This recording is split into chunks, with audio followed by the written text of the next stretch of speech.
Na-remember na ako sa una, na ako'y workmate na niingon sa ako ang layo daw kog maabtan. Layo daw kog maabtan basta kay dili mahutdan og pamasahe. Pero bitaw, natinuod baya jud na anak kog Australia karon. Ug layo-layo na jud ni gikan sa Bunawan. Gikan sa among balay. Nagkadugay daghan kaayo kog mga realization sa kinabuhi na ay mga plano sa una nga wala natuman karon.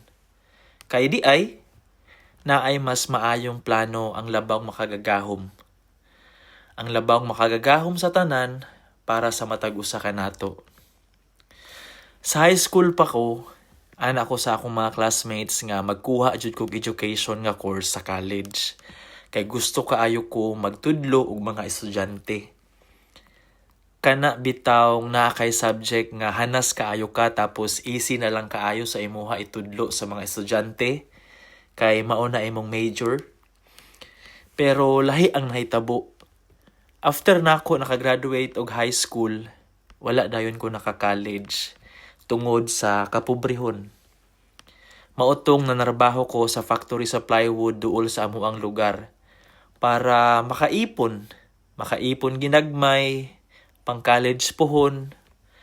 Pero kay tungod lagi kay pinangga man ta sa Ginoo, nahimo kong scholar sa Holcim ug naka-eskwela kog college nga 2-year course.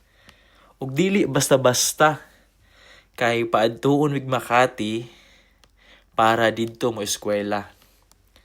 Tapos libre tanan-tanan gikan sa balay, tuition, allowance, tanan-tanan pati ang pamasahe pauli pag magbakasyon.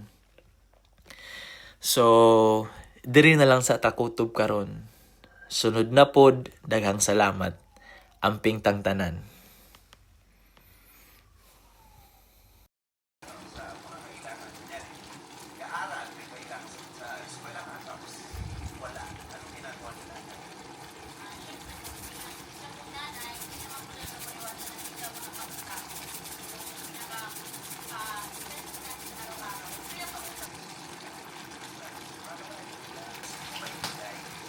Para maitago mo yung pangangurong ng puso mo, pang gagaling. Asa ka ang puso mo. Bawal! Ganyan! Yan lang! Sinabi ko ba?